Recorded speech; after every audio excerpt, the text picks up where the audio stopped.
In the heart of a lively city stood a quaint yet sophisticated jewelry shop called Gleam and Co. Its owner, Dalton Mercer, was a man renowned for his sharp intuition and friendly demeanor. He had painstakingly built his business from the ground up, investing his passion into every piece of jewelry on display. But today, Dalton had something different in mind. Deciding to step away from his usual role as the boss, Dalton opted to blend in with his customers and observe the daily operations of the store. Dressed casually, he wandered through the dazzling array of necklaces and rings, keeping an eye on his staff's interactions with clients. It was then that he overheard a conversation that made him stop in his tracks. "Hey, Brody," one voice said. Dalton turned slightly and saw two men standing by a display case. The taller of the two had a friendly demeanor, while the shorter one had a more determined look.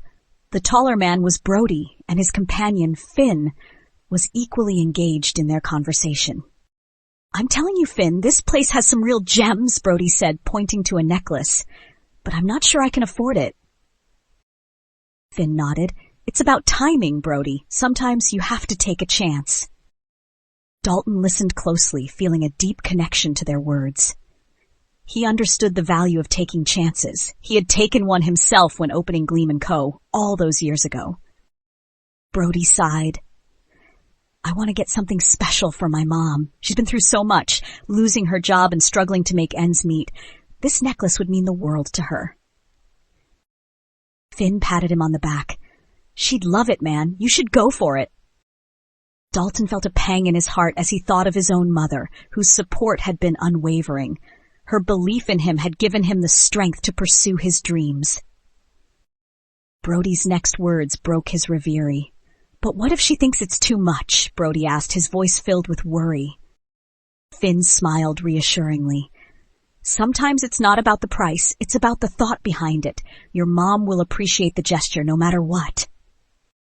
Dalton couldn't help but admire the genuine concern these two young men had for one another and their loved ones. It reminded him of the importance of kindness and empathy. Just as he was about to approach them, another voice interrupted his thoughts. "Excuse me, sir," a soft-spoken employee named Lenny said, approaching the group. "Can I help you with anything?" Dalton quickly shook his head to maintain his cover. "Just looking around, thanks." As Lenny turned to speak with Brody and Finn, Dalton noticed something unusual. Lenny seemed off, his usual cheer replaced by a frown. Curious, Dalton decided to stay and observe a little longer. Lenny spoke gently to Brody. "That necklace is beautiful, but it's pretty expensive. Are you sure you want to buy it?" Brody hesitated, his face filled with doubt. "Yeah, I think so. It's for my mom." Lenny looked conflicted. "Look, I've seen a lot of people come in here with good intentions, only to regret their purchases later. Maybe you should think about it some more." Dalton's eyebrows furrowed. This wasn't like Lenny at all. Why was he discouraging Brody? Determined to understand, Dalton stepped forward. "Lenny, could I have a word with you?" he asked, his tone firm yet kind. Lenny glanced at Dalton, clearly recognizing him despite the disguise. "Sure, Mr. Mercer." They stepped away from Brody and Finn, and Dalton lowered his voice. "What's going on, Lenny? Why are you pushing Brody away?"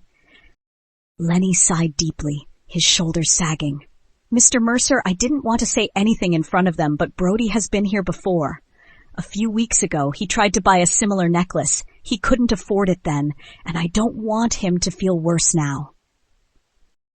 Dalton's heart sank. He had heard enough. He turned back to Brody and Finn, walking over with a warm smile. "Brody, listen to me," Dalton began, his voice filled with sincerity. "I own this store, and I want to help you. Your mom sounds like an incredible person, and she deserves something special. How about this? I'll give you a discount on the necklace. Consider it a gesture of goodwill." Brody's eyes widened in disbelief. "Are you serious, sir?" Dalton nodded. "Absolutely. Life can be tough, but sometimes we have to create our own moments of joy. Take this opportunity to show your mom how much you care." Tears welled up in Brody's eyes as he nodded gratefully.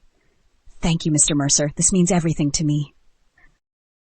As Brody and Finn left the store, their faces beaming with gratitude, Dalton felt a deep sense of fulfillment. He had learned something invaluable that day. kindness and compassion could change lives.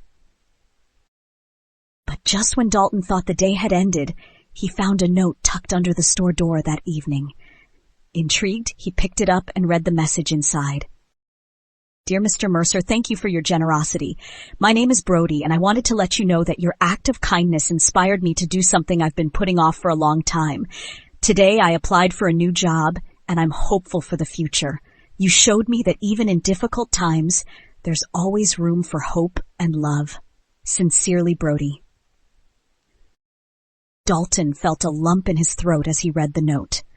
His decision to step into the store that day had led to something far more profound than he could have imagined.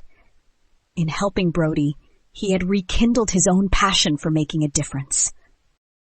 As he walked home that night, the city lights shimmering around him, Dalton reflected on the day's events. Life is full of surprises, he thought to himself. Sometimes the smallest acts of kindness can change everything.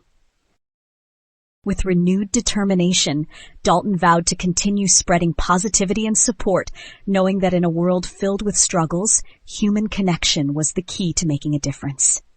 As long as he had the chance, he would keep shining a light on the path toward hope and triumph.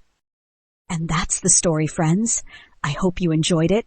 It was a pleasure sharing it with you all. Don't forget to comment below and let me know where you're watching from. It's always fun to see how far these stories reach. And if you haven't already, please hit that subscribe button for more amazing stories, tips, and tricks. Thank you for watching, and I'll see you in the next one. Bye.